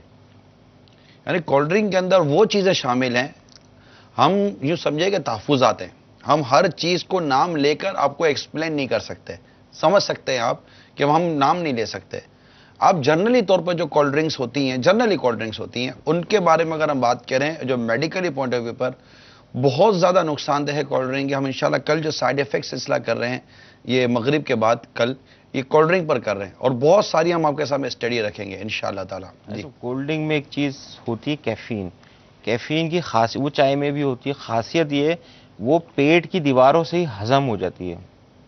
جب وہ پیٹ کی دیوار سے ہضم ہوتی ہے نا، جو کیفین زیادہ مقدار میں ہضم ہو رہی ہوتی ہے تو پیٹ کی دیواروں کو چھلنی کرنا شروع کر دیتی ہے، اس میں زخم آنا شروع ہو جاتے ہیں کیفین کی وجہ سے. اور اگر یہی کیفین کا استعمال چھوٹی عمر میں ہو، یہ میرے اپنے تجربے میں ڈاکٹر صاحب یہ کہ کچھ بچوں کو شروع سے ہی چائے پلائی جاتی ہے. جی بالکل، اکثر چھوٹے بچوں میں عموماً دیکھا گیا، ایون جو ہم اپنی زبان میں نیونیٹس کہتے ہیں جن کی 1-1.5 سال 2 سال عمر ہوتی ہے، ان میں بھی پیار محبت کے ساتھ جو دادی اماں ہیں یا بڑے بہن بھائی ہوتے ہیں تھوڑا 1-8 چمچ چائے کا دے دیے جائے. چائے نہیں دینی چاہیے، چائے نہیں دینی چاہیے، دودھ دے دیں اس سے بہتر رہے گا. چائے کے اندر تو آلریڈی کیفین بھی ملی ہوتی ہے، پھر دوسرے اجزاء بھی ملے ہوتے ہیں. تو بہتر تو یہ ہے کہ سیفٹی پوائنٹ آف ویو سے اس کا معدہ ابھی اس قابل نہیں ہوتا ہے کہ اس قسم کی چیزوں کو ایکسیپٹ کر سکے، اس کو قبول کر سکے. تو بہتر ہے کہ اس کو بچا جائے. اس سے بہتر ہے کہ اگر نہیں دینا ہے تو دودھ دے دیں تاکہ اس کو کچھ فائدہ تو ہو. میدے والی جو بچی کو جو قبض اور پرابلم ہے پیٹ کی، ہاں اب کیا ایڈوائس اس میں بچی کا ایک تو ایج نہیں بتائی ہے اس کے اندر، لیکن اس میں سب سے بڑی چیز یہ دیکھنی چاہیے کہ بچے کی جو ڈائٹ کیسی ہے، کھانا پینا کیسا ہے. آیا بچے کو جنک فوڈ جو ہمارے یہاں نارمل روٹین میں ہوتے ہیں کہ چپس وغیرہ اس قسم کی چیزیں وغیرہ جو استعمال کرتے ہیں بچے، فاسٹ فوڈ وغیرہ استعمال کرتے ہیں، اگر اس پہ زیادہ بچی ہے تو اس کو فوراً ہٹانا پڑے گا. اس کو ہری سبزیوں کے اوپر آپ لے کر آئیے، ہری سبزیاں دیجیے، نیچرل فوڈز جو ہوتے ہیں ان کو. یہ دیکھیے ہمارے اسلام بھائی نے تھال صاف کیے ہیں، اللہ کرے دوبارہ دکھائیں. یہ تھال صاف ہمارے اسلام بھائی کرتے چلے جا رہے ہیں. یہ دیکھیے تھال صاف کر رہے ہیں. یہ آپ بھی سحری پر جو اسلام بھائی بیٹھے ہوئے ہیں، یہ دیکھیں فیضان مدینہ میں یہ باہر سے آئے اسلام بھائی، اور انہیں 2-3 دنوں سے ہم تھال صاف کرنے کی ترغیب دلا رہے ہیں. اور ماشاءاللہ کہہ سکتے ہیں کہ موسٹلی اسلام بھائی بالکل تھال صاف کر رہے ہیں اور الحمدللہ دھو کر پی رہے ہیں. یہ دیکھیں آپ اس کے مناظر مدنی چینل پر دیکھ سکتے ہیں کہ یہ تھال کھا کر صاف کرتے ہیں تاکہ اناج کا کوئی دانہ ضائع نہ ہو، اللہ تعالیٰ کی نعمتیں ضائع نہ ہو. اعلان سنتے ہیں. آج سحری کا آخری وقت 4:13 ہے. وقت ختم ہونے میں تقریباً 12 منٹ باقی ہے. صلو علی الحبیب صلی اللہ تعالی. جی بچی کو اس طرح کی باہر کی چیزوں سے اوائڈ کروایا جائے. بالکل، اور ان کو کوشش کریں گے گھر کے اندر جو ہے نا ہری سبزیوں کا استعمال زیادہ رکھیں. اور اگر وہ اناج کھا سکتی ہے تو جو انچنا آٹا ہوتا ہے یعنی کہ لال آٹا ہوتا ہے، اس کا اگر غذا دی جائے تو اس سے زیادہ بہتر ہے کہ ڈائجیشن وغیرہ اس کی جو ہے نظام ہضم بہت اچھا ہو جائے گا. باقی جو مختلف قسم کی ادویات ہیں اس سے وقتی طور پہ تو آرام ضرور آ جائے گا بچی کو، لیکن یہ ہے کہ وہ پھر پرماننٹ نہیں ہوگا. پھر 2 دن بعد 4 دن بعد پھر وہی کیفیت ہو جائے گی. تو بہتر ہے کہ غذا کے اوپر دھیان رکھیں اس کا کہ غذا کیسی ہے اور اس کو کنٹرول میں رکھیں. میدے کے بارے میں کچھ فرمائیں. بھائی صاحب یہ جو میدے کے بارے میں یہ اس طرح کے سائن سمٹم جن کو سوزش، ورم، السر ڈیولپ ہو جاتے ہیں، ابھی ان کی جو دوائیاں بنی گئی ہیں، ان کی دوائیوں کا میکینزم آف ایکشن یعنی ان کے کام کرنے کا طریقہ کار یہی ہوتا ہے کہ جو ہمارے اپنے معدے میں غدود ہیں جو نارمل ایسڈ پروڈیوس کرتے ہیں، ان کی ایسڈ پروڈکشن یعنی ان کا ایسڈ پروڈیوس کرنا کم کر دیا جاتا ہے. اچھا، ہم اپنے جو سسٹم ہے اس کا ایسڈ کی پروڈکشن کو کم کر دیتے ہیں. اس کے برعکس ہونا یہ چاہیے کہ وہ لوڈ جو ہم کھا رہے ہیں، وہ لوڈ جو ہم لے رہے ہیں، مسالہ جات لے رہے ہیں، ڈیفرنٹ ڈائٹ لے رہے ہیں، اس کو ریڈیوس کرنا چاہیے. اور جو پیٹ کا اپنا نارمل قدرت کا میکینزم آف ایکشن ہے وہ ویسے ہی چلنا چاہیے. تو اس کی وجہ سے ہوتا ہے یہ جب جتنی بھی پیٹ سے ریلیٹڈ دوائیاں آتی ہیں ان کے شارٹ ٹرم ریزلٹ ہوتے ہیں، کوئی پرماننٹ ریزلٹ نہیں ہوتے. ونس معدے میں زخم ڈیولپڈ ہو گیا تو وہ ڈیولپ ہی رہتی ہے. بھلے اس کے بہت سارے پیشنٹ ہم لوگوں کے رابطے میں رہتے ہیں جو 10 سال 8 سال سے یہ دوائیاں استعمال کر رہے ہوتے ہیں، بٹ ان کے سائن سمٹم امپروو نہیں ہو رہے ہوتے، صرف وقتی طور پہ ہو رہے ہوتے ہیں. ان کی توجہ ان کی اس چیز پہ نہیں آتی کہ ایک معدہ جتنا لوڈ لے سکتا ہے اس سے زائد لوڈ اس کے اوپر ڈالا جا رہا ہو. یعنی دوا بالغذا کی طرف نہیں رخ ہوتا. جی، یعنی غذا کے ذریعے اپنے علاج بالغذا، سوری علاج بالغذا کی طرف ان کی توجہ نہیں ہوتی. کال سنائیے. حضور یہ جو السر معدے کا جو ہوتا ہے، یہ زخم جو ہوتے ہیں، اس کی کوئی ادویات کے بارے میں پوچھنا تھا.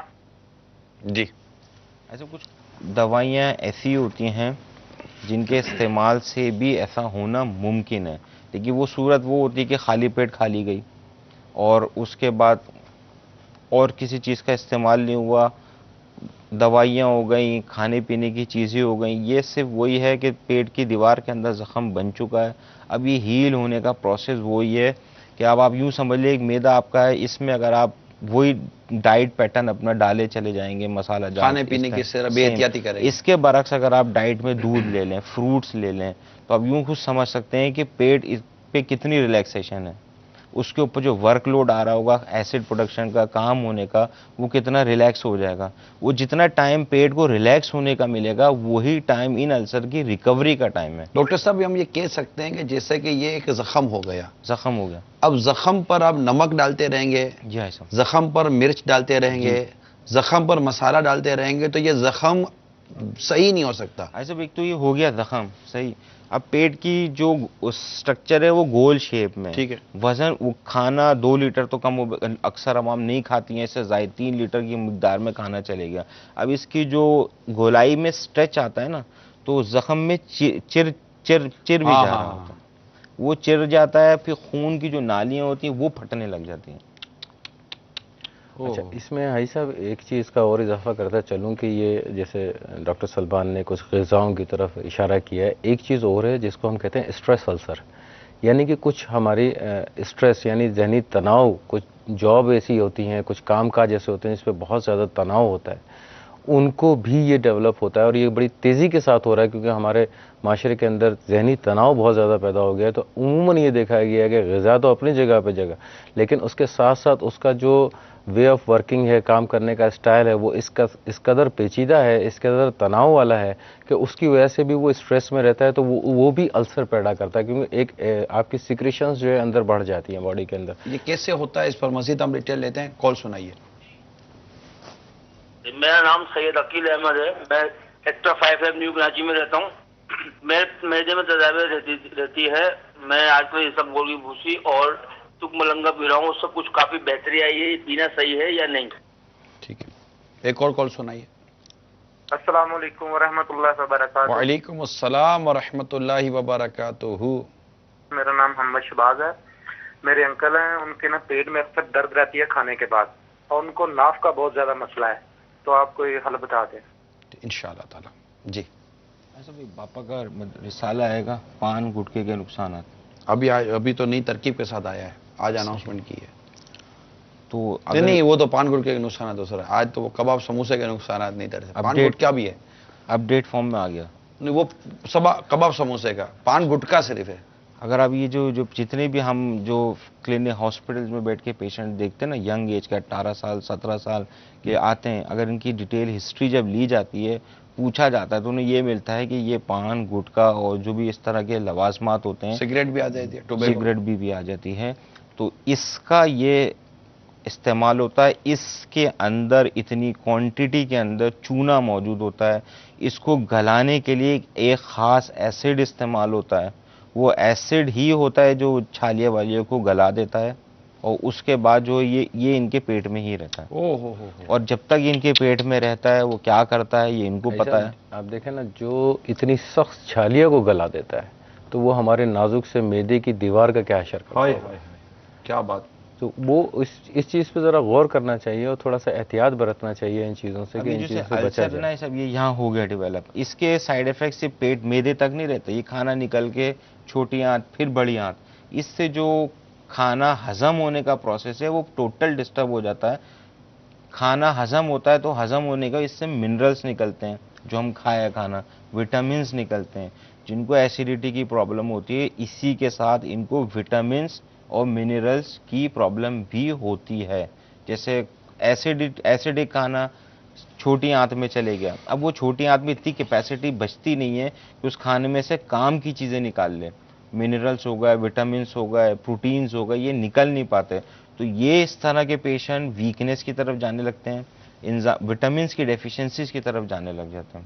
عبدالحبیب بھائی بتا رہے تھے کہ آج جو گرمی کی وجہ سے جن کی اموات ہوئی ہیں، ان میں وہ لوگ بھی تھے جو پان گٹکے کا استعمال کرتے تھے، تو پان ان کے گٹکے اندر والے میں سب ایک چیز میں نے آبزرو کی ہے کہ جب جتنی دیر ان کے منہ میں پان گٹکا رہتا ہے نہیں پانی نہیں پیتے.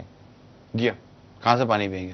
جو پانی نہیں پیتے نمکیات کی کمی ہوتی ہے. اور پان گٹکا خود اتنا اسٹرانگ وہ ہوتی ہے, کیفین اس میں ہوتی ہے, وہ آلریڈی جسم سے پانی نکال رہی ہوتی ہے. منہ بند ہوتا ہے, پانی جا نہیں رہا ہوتا اور پانی جسم سے نکل رہا ہوتا ہے. آپ سے ہمدردی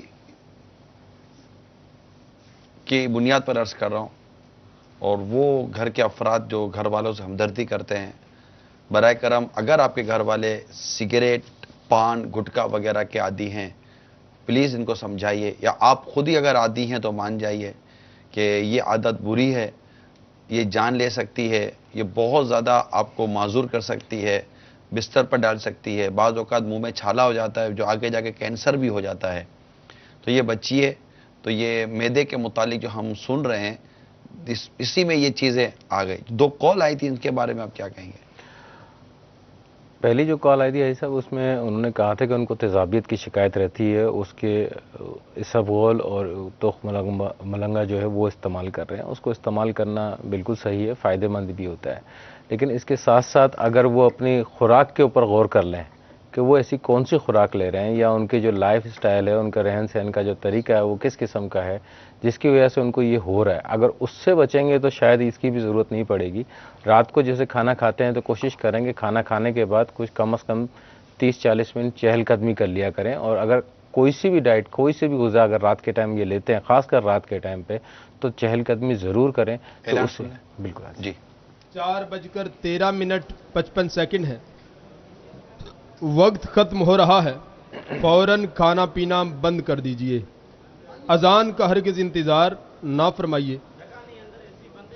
اذان سحری کا وقت ختم ہو جانے کے بعد نماز فجر کے لیے دی جاتی ہے. عاشقان رسول, آج سحری کا آخری وقت 4:13:55 ہے, وقت ختم ہو رہا ہے, فوراً کھانا پینا بند کر دیجئے. اذان کا ہرگز انتظار نہ فرمائیے. اذان سحری کا وقت ختم ہو جانے کے بعد نماز فجر کے لیے دی جاتی ہے. مدنی چینل کے ناظرین, وقت تو چونکہ ختم ہو رہا ہے, لیکن ہمارا معدے کا جو آج جو موضوع ہے اس کو ہم ختم نہیں کر رہے. اس موضوع پر آپ کے پاس اگر کوئی پرابلم ہے, کوئی بات کرنا چاہتے ہیں, ڈاکٹر صاحب سے کوئی سوال کرنا چاہتے ہیں, تو آپ ریکارڈ کروا دیں. ہم کوشش کریں گے, کل ہمارا یہی تقریباً 3:45 کے آس پاس سلسلہ شروع ہوتا ہے, اور ہم ابتداً آپ کی کال بھی لے لیں گے اگر آپ کی کالس ہوئی تو.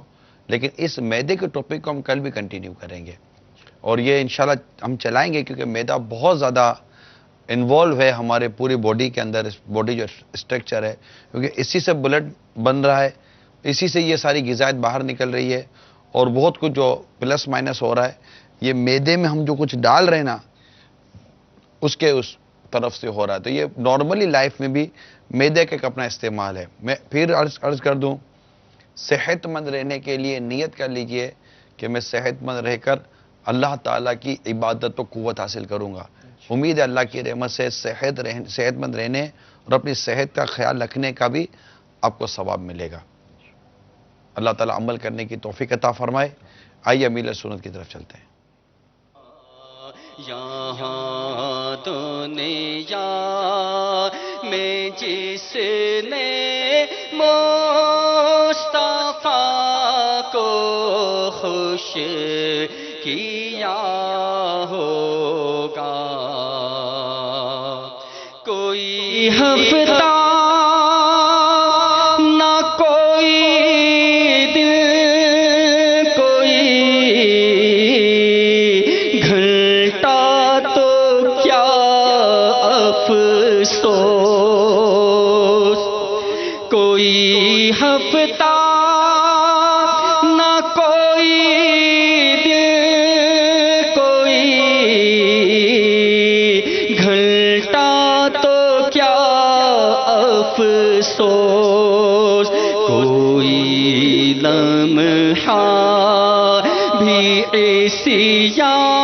سے نہیں خالی گیا ہوگا, کوئی لمحہ بھی عیسیٰ